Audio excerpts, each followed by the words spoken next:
오늘 아침에 제가 이제 우리 29교회 담임 목사님들한테 이제 그 문자를 보냈습니다.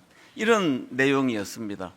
작년 이맘때 이제 1만 파수 운동을 앞두고 막 29 목사님 모두 다, 그리고 또 그 전부 다 이제 불안하고 두렵고, 이제 작년 이맘때니까요. 이제 1만 파수 운동이 이제 스타트가 되는 해인데, 과연 이제 이게 잘 될 것인가, 또 어떤 문제가 난관이 또 찾아오면 어떻게 할 것인가, 이런 것 때문에 그 29 그 당시 예비 담임 목사님들이 굉장히 불안해하고 두려워하던 때였고, 저 역시도 마찬가지였습니다. 그래서 제가 그때 이제 그 작년 연말에 29 목사님들한테 이런 이야기를 했습니다. 굉장히 담대하게 이런 말을 했습니다. 지금 이제 1만 성도 파수 운동을 앞두고 모두가 다 불안하고 두렵고 긴장하고 이렇게 지나고 있는데, 우리 내년 이맘때 모이자. 내년 이맘때 다시 모여서 이 한 해 동안 하나님이 얼마나 풍성하게 인도해 주실 것인데 이거를 기뻐하고 감사하는 그런 시간을 좀 가지자. 제가 이제 그렇게 당부를 했는데, 뭐 다들 이제 연말에 너무나 바쁘고 정신이 없으니까 모이지는 못했지만, 그런데 사실 작년 제가 그렇게 막 선포할 때 우리가 꿈꾸었던 그것의 한 10배 이상으로 채워주신 것 같아요. 생각 이상으로 하나님이 29교회에 은혜 주시고 또 기름 부어주셔서 교회들이 급속도로 그렇게 성장하고 자리를 잡아가고, 또 거의 대부분의 교회들이 지금 이제 안정을 찾아가고 있는 이 1년이 지난 이 시점을 너무 감사하게 아침에 제가 보냈습니다. 그래서 제가 그 29 담임 목사님들한테 작년 이맘때 기억하느냐, 모두가 불안해하고 장래에 대하여 그렇게 염려로 시작했지만 손색 없이 하나님이 이렇게 인도해 주신 거, 이게 너무나 감사하다. 그래서 제가 그 문자에다가 사무엘상 7장 12절을 제가 보내줬습니다. 사무엘이 돌을 취하여 미스바와 센 사이에 세워 이르되 여호와께서 여기까지 우리를 도우셨다 하고 그 이름을 에벤네셀이라 하니라. 그래서 이 에벤네셀 하나님, 이걸 제가 이제 오전에 많은 분들에게도 이 성경 말씀을 전달했고, 저 자신도 그런 감격으로 제가 오늘 마지막 시간을 보냈는데요. 새해도 마찬가지입니다. 이제 여러분, 이제 아까 우리 장로님도 기도도 그렇게 하셨지만, 모든 분들이 다 이제 내년은 진짜 어려워질 것이다.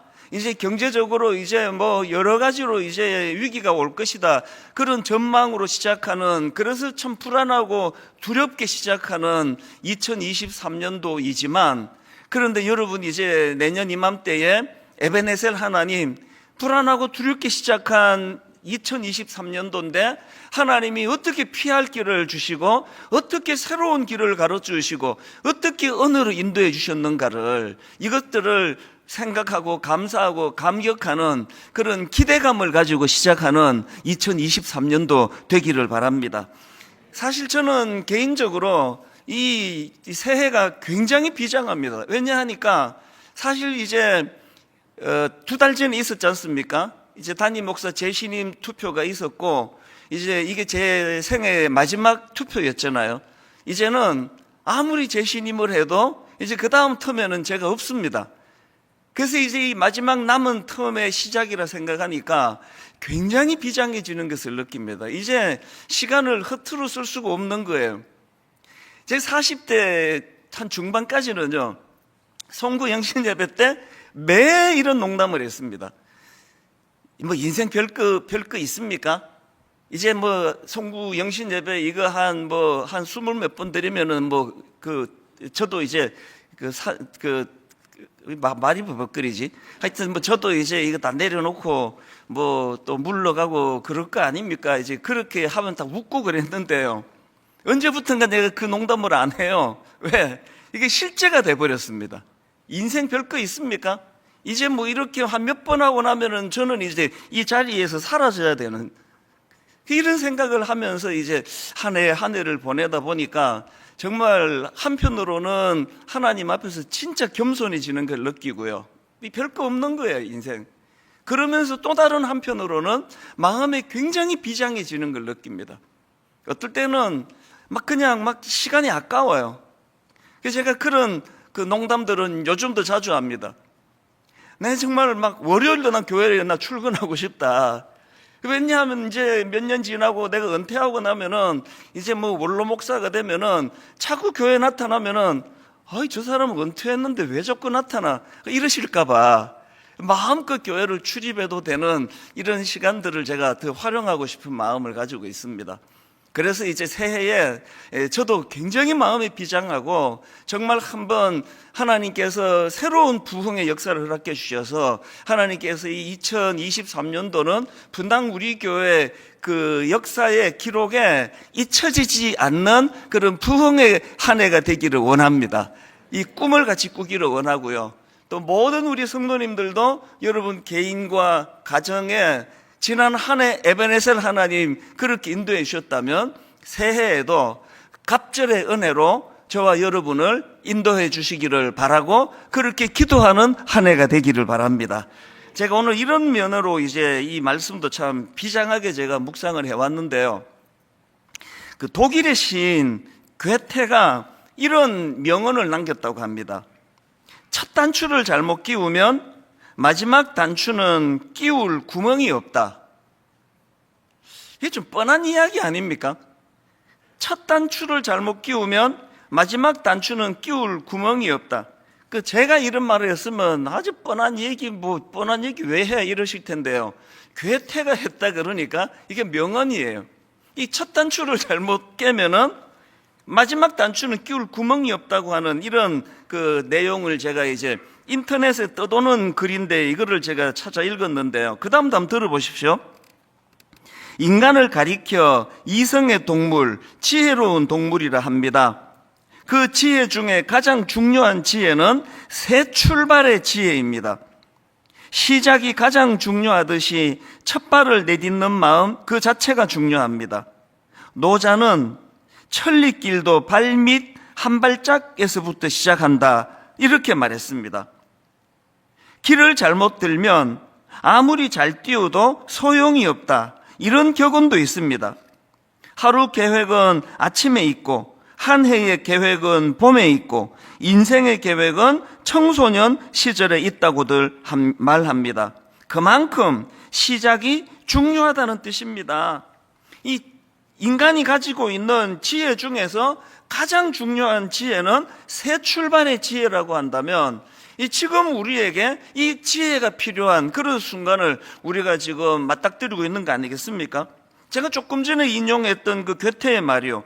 첫 단추를 잘못 끼우면 마지막 단추는 끼울 구멍이 없다. 제가 읽은 글에서 이 말의 의미를 두 가지로 분석하는 걸 봤는데요. 하나는 이 말의 의미는 이 시작이 그만큼 중요하다. 이걸 강조하는 명언이고요. 그런가 하면 또 다른 하나 이 말의 의미는 모든 일에는 순서가 있다는 것입니다. 이 괴테의 말은 좀 뻔한 얘기인데 이런 생각을 했지만 이 분석이 저에게 참 와닿았습니다. 그 시작이 중요하다는 말 이거 정말 동의가 되는 거 아닙니까? 그런 경험 종종 우리가 겪지 않습니까? 이게 첫 단추를 모르고 하나 어긋나게 끼우면 둘째 단추부터 다 자동적으로 어긋나는 거거든요. 그래서 이게 첫 단추를 잘 끼우면은 나머지는 그냥 자동적으로 또 잘 끼워지는 거기 때문에 이 첫 단추를 잘 끼우는 게 중요하고 그런가 하면은 모든 일에는 순서가 있다는 이 말도 참 동의가 되는데요. 그래서 이제 이 새해에는 우리가 이제 1월 1일부터 첫 단추부터 질서정연하게 잘 끼울 뿐만 아니라 이제 올 한 해는 질서정연한 삶을 살게 돼서 그렇게 참 하나님 보시기에 이런 그 아름다운 그 질서정연한 그런 새해가 되기를 바랍니다. 이런 의미에서 제가 오늘 그 본문 말씀을 이제 이런 관점으로 좀 살펴보기를 원하는데요. 자, 오늘 본문 말씀을 이렇게 시작합니다. 사무엘하 2장 1절. 그 후에 다윗이 여호와께 여쭈어 아뢰되 내가 유다 한 성읍으로 올라가리이까 여호와께서 이르시되 올라가라.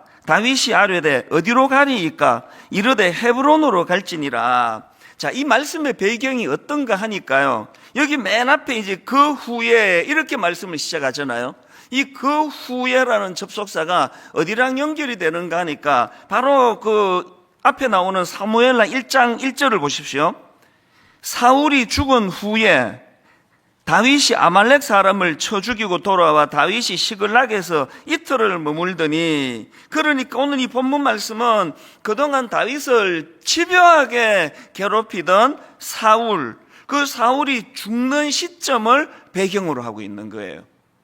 이게 지금 다윗 입장에서 보면은 너무나 고통스러웠던 과거와의 단절이 일어나는 거예요. 과거와의 단절이 일어나고, 그리고 다윗 입장에서는 이제 통일 이스라엘의 2대 왕으로 등극하는 새로운 시대가 열려지던 그 출발 지점에 서 있는 거예요.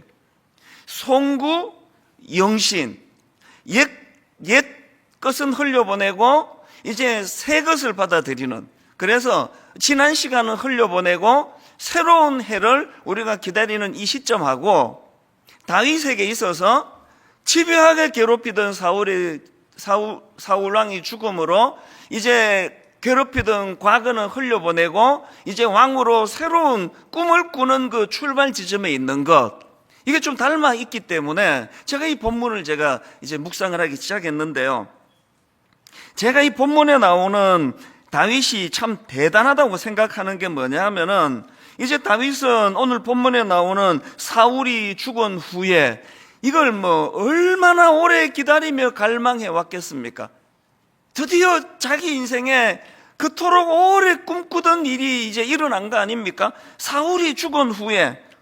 그래서 이제 이미 하나님께서는 사무엘을 통해서 그에게 기름 부어주셨고, 백성들도 모두가 다 지금 다윗을 원하는 이런 절호의 기회가 찾아왔거든요.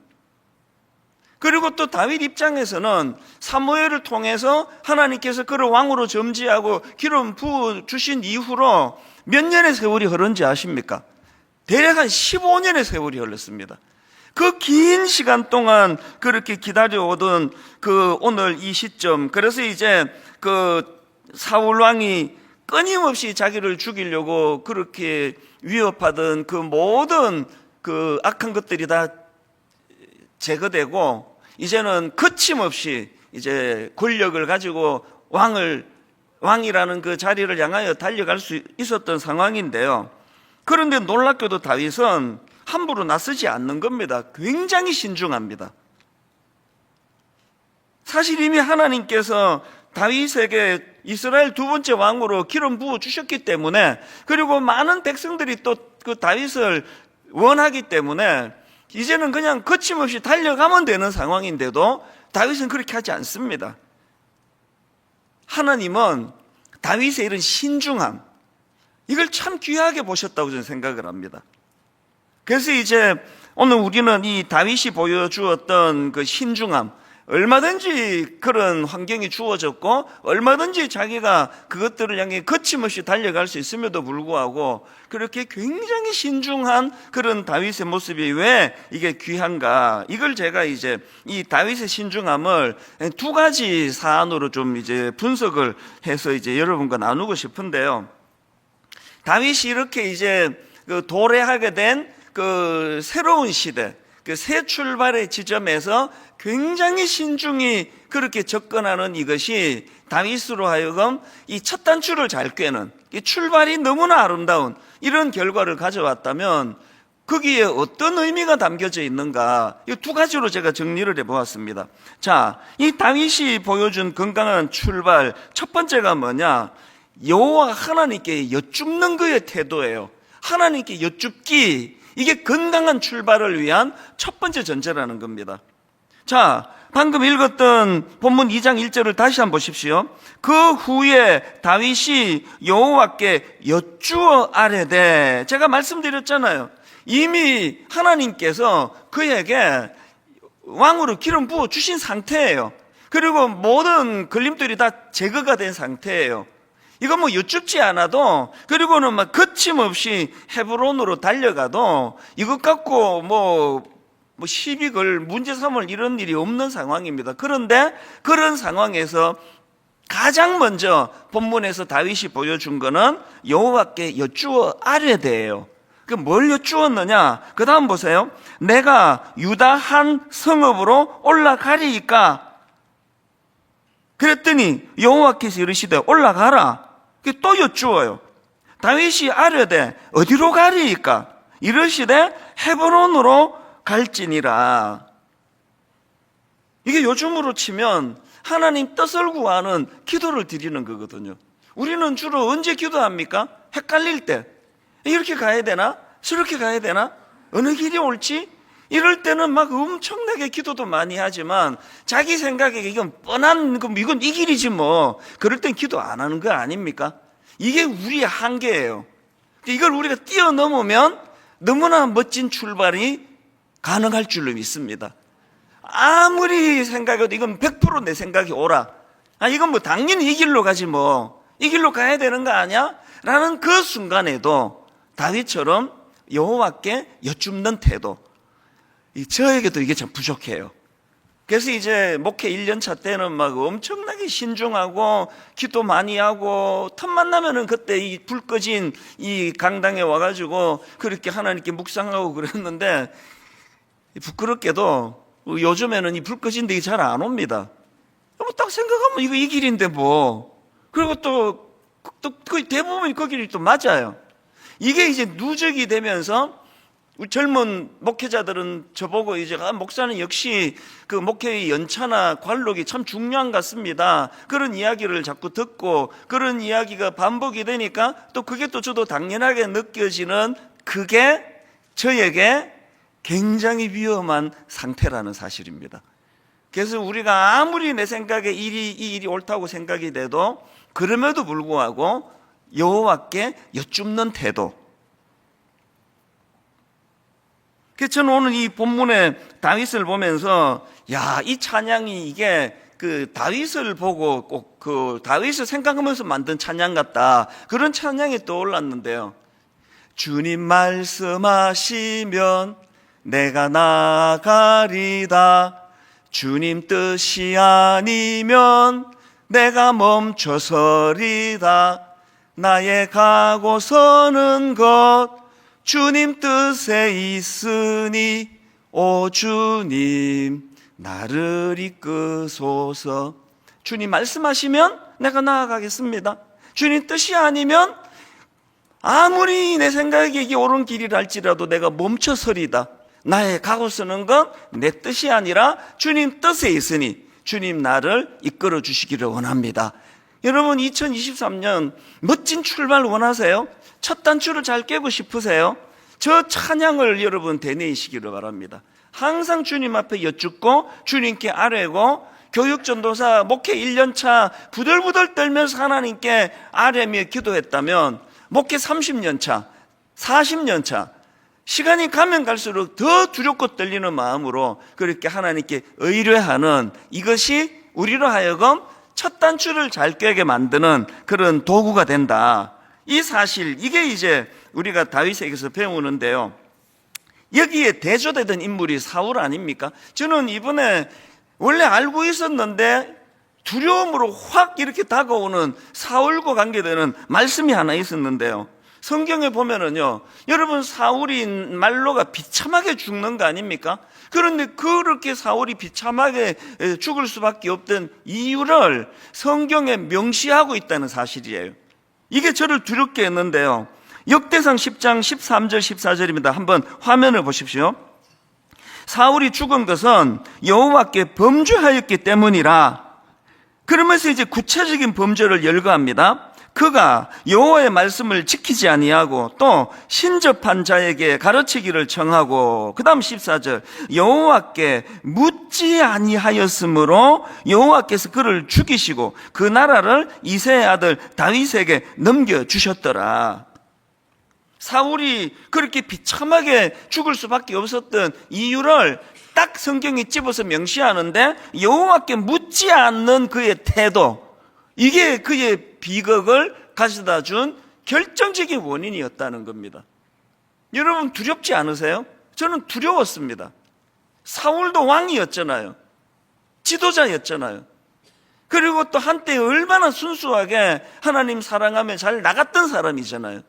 그랬던 그가 교만해져서 여호와께 묻지 않을 때, 여호와께 여쭙지 않을 때, 이것이 비참한 말로를 가져오게 만드는 요인이 되었다고 한다면, 이제 조금 전에 제가 부끄러운 고백을 드렸던 것처럼 이제 33년 목회, 이제 관록이 좀 있고 뭐 기도 안 해도 누가 와서 물으면 그건 이거야, 이건 저거야, 바로바로 답해 줄 수 있는 이것이 반복되는, 이게 말로가 사울의 길로 가기가 쉽다는 겁니다. 사랑하는 분당 우리교회 성도님, 그리고 이 예배를 함께 동참해서 드리는 모든 성도님들께 제가 부탁을 드려요.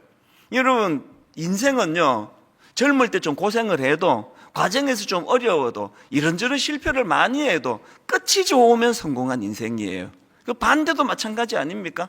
저는 오늘 예배 드리시는 여러분 모두가 다 주님 은혜를 받고 누려서 점점 갈수록 좋아지는 인생이 되기를 원합니다.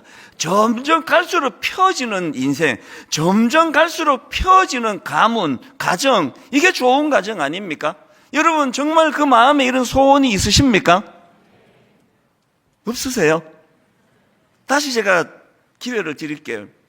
여러분 정말 좀 젊을 때는 좀 힘들고 실패 많이 하고 어려움이 있고 혼란해서도 점점 갈수록 그렇게 하나님의 은혜를 많이 누리는 그런 인생으로 살고 싶으십니까? 사울이 갔던 그 길 가시면 안 됩니다.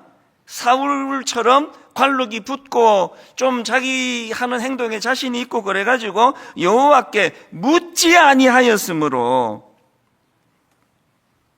그래서 저는 저와 여러분이 정말 하나님 앞에서 이제 정말 하나님이 기뻐하시는 인생, 또 하나님이 형통을 허락하시는 그런 인생이 되기 위하여 이제는 정말 작은 우리의 그런거리라도 주님께 여쭙고 의뢰하고 주님 뜻을 구하는 것이 그냥 내 몸에 너무너무 익숙한 삶의 습관이 되게 되기를 바랍니다. 그래서 주님 말씀하시면 나아가겠습니다. 주님 뜻이 아니면 아무리 이게 내 생각이 옳은 길이랄지라도 바로 멈춰서겠습니다.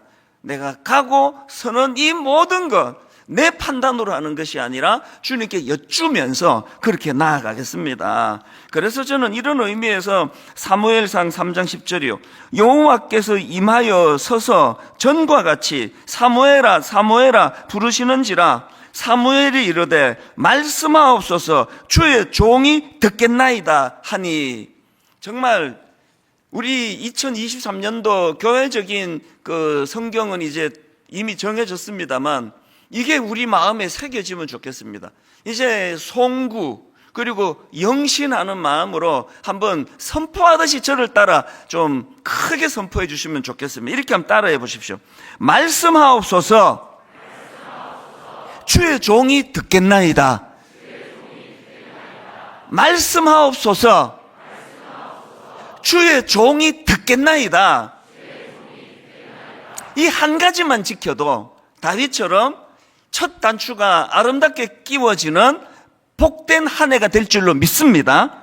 그래서 여러분, 저는 분당 우리 교회가 뭐 환대도 좋고 뭐 가평 우리 마을이든 꿈도 좋고 뭐 드림센터 사회화는 다 좋은데요, 이 모든 것들이 가능하도록 분당 우리 교회를 규정짓는 가장 중요한 기초로 저는 분당 우리 교회 하면 그 교회 말씀 묵상하는 교회지, 저는 진짜 이 평가를 받고 싶습니다. 이찬수 목사 그 사람 글쎄 다른 건 잘 모르겠는데 그 목사는 말씀 묵상하는 목사야. 저는 그 평가면 좋게 해요. 다른 거 별로 원하는 거 없습니다. 외모가 달라지겠습니까? 설교가 더 좋아지겠습니까? 제가 점점 더 매력적이길 하겠습니까? 제가 바라는 거 없습니다.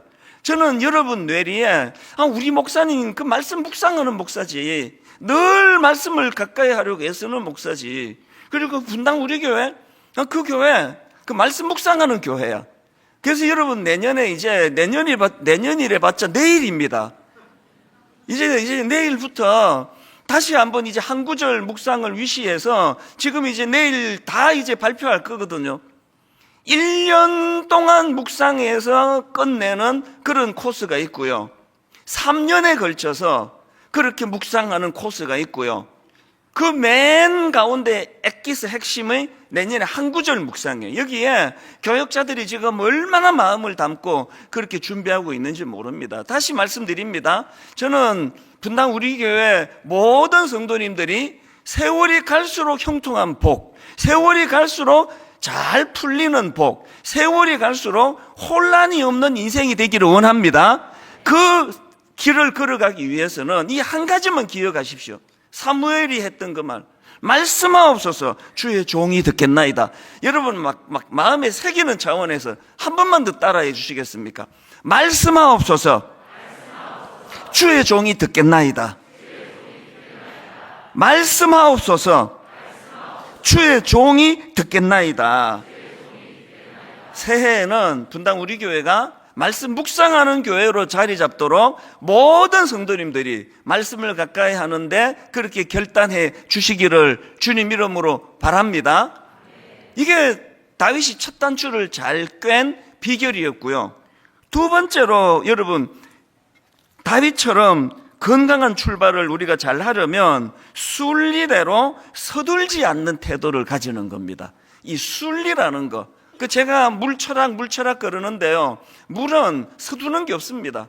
그냥 위에서 아래로 흘러가는 거예요. 그럼 막히면 서는 겁니다. 인위적으로 어떻게 해보려고 그런 수 쓰지 않습니다. 물은 막히면 서요. 그런데 그게 그냥 서 있는 게 아닙니다. 계속 이제 찰 때까지 기다리고 있는 거예요. 그래서 그런 말들을 하잖아요. 결국은 강물은 바다로 가게 돼 있다. 이게 순리예요. 그래서 이 다윗이 보여준 거, 제가 앞에서 하나님께서 다윗을 왕으로 점지하는 차원에서 다윗에게 기름을 부어주셨는데요, 그 이후로 기름 부어주시고 다윗이 이제 15년의 세월을 기다리는 거예요. 그리고는 15년의 세월이 흐른 후에 오늘 본문 4절에서, 자, 사무엘하 2장 4절입니다. 유다 사람들이 와서 거기서 다윗에게 기름을 부어 유다 족속의 왕으로 삼았더라. 무려 15년의 세월이 흐른 다음에 유다 족속의 왕으로 세움을 받는데요. 그런데 여러분, 이 구절을 가만히 한번 보세요. 이게 사실 이게 전체 이스라엘의 왕이 된 게 아니에요. 그 유다 족속, 그러니까 겨우 한 개 족속의 왕이 된 겁니다. 그러니까 온전한 왕으로 등극하지 못한 상태로 어느 정도 세월을 또 보냈느냐, 완전하지 못한 상태로 사무엘하 2장 11절을 보십시오. 다윗이 헤브론에서 유다 족속의 왕이 된 날수는 7년 6개월이더라. 하나님이 왕으로 기름 부어주시고 15년의 세월을 도망자 신세로 도망을 다니던 다윗이었고, 15년 만에 겨우 이제 왕으로 등극을 했는데 이제 한 지파의 왕이었습니다. 그리고 그 상태로 무려 7년 6개월의 세월을 보냈는데, 그런데 놀라운 건 다윗은 서둘지 않아요. 아니, 왜 하나님이 나 왕으로 기름 부으셨는데 겨우 한 지파냐, 12지파 남은 11지파 모두를 내가 강제를, 권력을 동원해, 군사를 동원해서라도 나는 왕으로 등극할 거야, 이런 태도를 보이지 않았습니다. 그 대신에 다윗은 절대로 서둘지 않는 대신에 철저하게 하나님의 때를 기다리고 있었다는 거예요. 이런 맥락에서 저는요, 여러분 보통 이제 부지런하다, 이 말의 반대말이 뭡니까? 게으르다잖아요. 부지런하다의 반대말이 게으르다예요. 그런데 거북이는 느려도 행복하다, 이 책에 보니까요, 이 성경에서 부지런하다의 말이 게으르다가 아니라 다른 의미로 사용되고 있다는 것을 제가 책을 통해서 알게 됐거든요. 한번 보시겠습니까? 잠언 21장 5절입니다. 부지런한 자의 경영은 풍부함에 이를 것이나 조급한 자는 궁핍함에 이를 따름이니라. 놀랍게도 성경은요, 부지런하다의 반대말이 게으르다가 아니라 부지런하다의 반대말이 조급하다는 거예요. 그래서 부지런하거나 조급하거나, 이 두 의미가 굉장히 제게 이게 많은 생각을 하게 만드는, 또 와닿는 그런 내용이었습니다. 여러분, 우리가 어릴 때부터 알고 있던 토끼와 거북이의 경주, 어떤 관점으로 이 동화를 여러분은 들으셨습니까?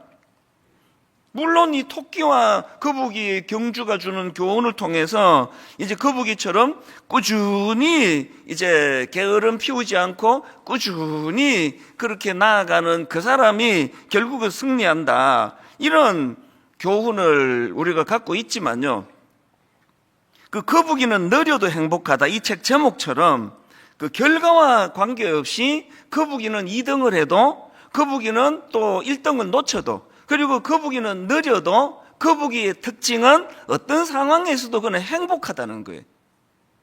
이게 참 제게 많은 생각을 하게 해주었는데요.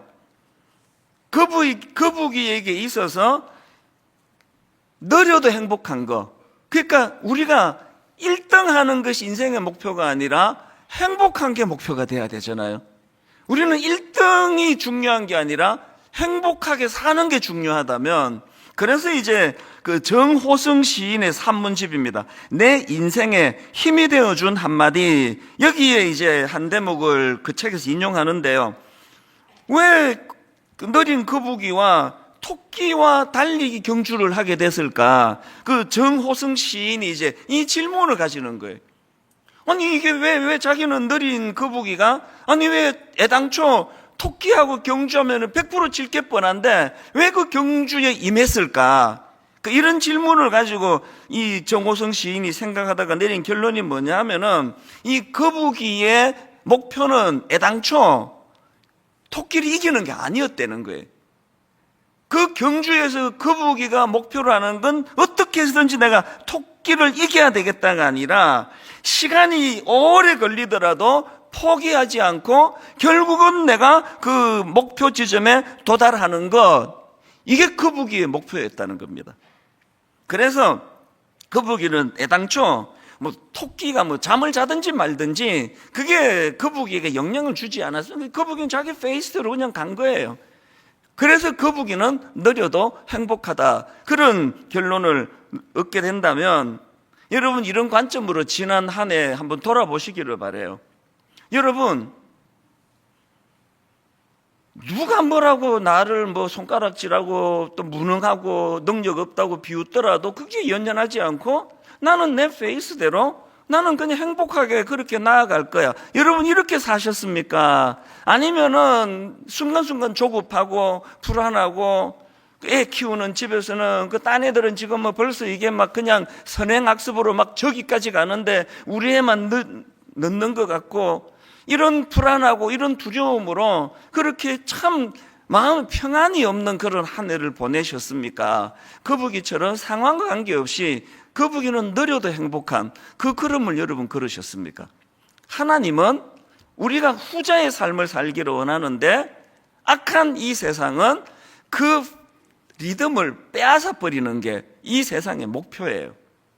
그래서 저는 2023년도에는 정말 우리의 목표가 기어이 나는 토끼를 이기고 말 거야, 이런 목표가 아니라, 1등 하는 게 목표가 아니라, 내년에 우리 교회가 이제 2배, 3배로 사람 많이 모이고 헌금이 많이 나오고 또 한 번 분당 우리 교회가 엄청난 이런 놀라운 그런 소문의 진원주가 되는 게 목표가 아니라, 저와 여러분은 그저 하나님이 주시는 만큼만, 그래서 하나님 주시는 그 페이스대로 토끼야 낮잠을 자든지 나를 저기 앞질러 가든지 그게 우리의 목표가 아니라, 우리는 끝까지 완주한다, 나는 포기 안 한다, 나는 내 걸음으로 아무리 느리더라도 나는 반드시 나는 하나님 원하시는 목표를 향해 도달한다. 그래서 그 느리게 걸어가지만 과정이 행복한 그런 새해가 되기를 주님 이름으로 축원합니다. 그래서 여러분 이런 의미에서 여러분, 부지런하다의 반대말은 게으르다도 되지만 성경은 부지런하다의 반대말을 조급하다고 이야기해요. 조급해하지 않는. 그래서 우리 부지런한, 맡겨진 일에 그냥 최선을 다하는 그런 한 해예요. 그러고 보면요, 하나님 하시는 일은 서두른 일이 하나도 없습니다. 하나님 하시는 모든 것들이 거의 다 너무 느려요. 그래서 우리 페이스로 답답해요. 모세를 한번 보세요. 지금 이스라엘 백성들이 애굽의 압제로 엄청나게 신음소리를 내고 있는데, 하나님은 모세를 40년 광야에서 훈련을 시키세요. 진짜 느리게 일하세요. 천천히 일하세요. 그런데 느리게 일하시지만 모든 필요한 요소들을 다 훈련시키고 난 다음에 그렇게 준비된 자로 일하기를 원하세요. 이게 부지런한 거예요. 성경이 말하는 조급한 거는, 그래서 여러분, 우리나라가 보릿고개도 이기고 잘 사는 나라가 됐다 하지만 얼마나 많은 부작용들이 있습니까? 최근까지 있지 않습니까? 삼풍백화점이 무너지고 성수대교가 무너지고 말로 다 할 수 없는 가슴 아픈 그런 일들이 계속 터지는 거는, 그것은 우리가 부지런하지 않고 조급하기 때문입니다. 저는 저와 여러분의 인생이 하나님이 말씀하시는 천천히 가지만 그것을 부지런하다고 말씀하시는, 하나님 보시기에 부지런한 인생이 되시기 바랍니다.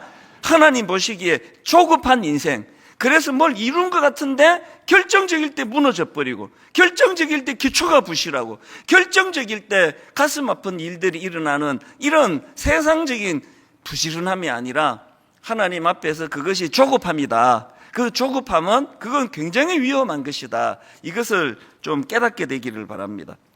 그래서 저는 이런 점에서 이 다윗이 우리에게 보여주는 이 아름다운 모습, 그가 조급한 자가 돼가지고 서둘러 통일 왕국의 왕이 되는 것에 초점을 둔 것이 아니라 긴 세월 동안 그건 부지런했어요. 다윗은 어떻게 부지런했느냐? 그는 백성들의 마음을 하나로 통일하는 일에 온 마음을 쏟아. 그래서 그는 조급하지 않고 부지런한 자가 됐습니다. 보시겠습니까? 자, 오늘 본문 바로 앞에 나와 있는 사무엘하 1장에서 다윗이 사울왕이 죽었다는 소식을 듣고는 어떤 조치를 취하는가? 자, 사무엘하 1장 17절 18절을 보십시오. 세 번역입니다. 다윗이 사울과 그의 아들 요나단의 죽음을 슬퍼하여 조가를 지어서 부르고 그것을 활노래라 하여 유다 사람들에게 가르치라고 명령하였다. 다윗이 그 평생을 자기를 죽이려고 그렇게 혈안이 되어 있던 사울왕이 죽었을 때 이런 태도를 취하는 것도 너무 아름답고요. 그리고 또 그가 이제 가르치라고 한 그 조가 내용을 보니까 너무나 감동적입니다. 23절입니다. 사울과 요나단이 생전에 사랑스럽고 아름다운 자이러니 죽을 때에도 서로 떠나지 아니하였도다. 그들은 독수리보다 빠르고 사자보다 강하였도다. 요나단에 대해서 그렇게 애도하는 건 이해가 돼요. 그런데 지금 다윗은 사울의 죽음과 요나단의 죽음을 같은 선상에 놓고 애도하고 있는 거예요. 그런가 하면 오늘 본문 2장 5절도 마찬가지입니다. 다윗이 길르앗 야베스 사람들에게 전령을 보내 그들에게 이르되 너희가 너희 주 사울에게 이처럼 은혜를 베풀어 그를 장사하였으니 여호와께 복을 받을지어다. 이게 어떤 상황인가 하면은 길르앗 야베스 사람들이 다윗의 원수였던 사울 왕에게 호의를 베풀어 가지고 사울의 시신을 수습하는 일을 해줬어요. 이게 세상적인 정치로는 이거는 글쎄요. 당연히 그 정치 보복을 당할 수밖에 없는 상황인데, 놀랍게도 다윗이 왕으로 등극한 이후로 가장 먼저 한 일은 그 사울 왕의 시신을 수습해 준 길르앗 야베스 사람들에게 사신을 보내가지고 그렇게 한 것에 대하여 칭찬하고 격려하는 일을 해줬다는 겁니다. 뭘 의미할까요? 다윗은 조급한 자가 아니라 부지런한 자였어요. 그래서 왕으로 등급하는 일에 서둘러서 그냥 막 생략하고 달려간 게 아니라 왕으로 등극은 천천히 이루어져도 괜찮은데 그 긴 세월 동안 다윗 반대편에 서 있던 종족들 또 사울왕 편에 서 있던 수많은 사람들을 품고 그들의 마음을 얻는 이 일에 최선을 다했다는 거예요. 그래서 이런 다윗의 태도가 첫 단추를 잘 꿰는, 첫 단추부터 그는 부지런한 자의 삶으로 그렇게 살았다. 오늘 저는 이 두 가지를 이제 새해가 시작되는 이 시점에서 저와 여러분 마음에 이것이 잘 새겨지기를 원합니다. 건강한 출발을 위해서 첫째 뭐라 그랬죠? 여호와께 여쭙기예요. 자꾸 여쭈으셔야 돼요. 하나님 정말 이래도 되겠습니까? 철학기도도 나오시고 새벽기도도 나오시고 수요 예배도 나오시고 그렇게 물으셔도 되고요. 그리고 우리 일상생활 가운데 아침에 출근하면서 우리나라처럼 이렇게 출근길 막히고 정말 이거 뭐 지하철을 타도 막히고 복잡하고 뭐 차를 몰고 다녀도 막히고 이런 때 기도하기가 너무 좋잖아요. 여쭙는 거예요. 지하철에서, 버스에서. 오늘 하루 하나님, 제가 어떻게 살아가기를 원하십니까? 어느 길로 가기를 원하십니까? 하나님께 여쭙기. 그런가 하면 두 번째로 순리대로 서둘지 않고 서둘지 않는 태도 가지기. 그게 조급한 자가 되어 궁핍함에 이르지 않고 부지런한 자가 되어서 참 그 경영이 풍성해지는 자의 길이라는 사실입니다. 말씀을 제가 오늘 이렇게 정리하기를 원합니다. 여러분, 모든 전문가들이 내년이 다 어려워질 것이다, 경제가 힘들 것이다, 문제가 많아질 것이다 이렇게 전망할 때 우리는 역으로 한번 오늘 우리가 새해를 꿈꾸기를 원합니다. 새해 하나님, 그 모든 어려운 일이 많아지고 역경이 많아진 이거를 하나님의 은혜로 뚫어내는 은혜를 주시기 원합니다. 뚫어내는 은혜를 주시되 첫 단추부터 잘 꿰기를 원합니다. 아버지, 1월 첫째 주부터 시작해 1월 1일서부터 하나님 술술술술 하나님의 형통하심으로 첫 단추부터 잘 꿰어지는 새해가 되기를 원합니다.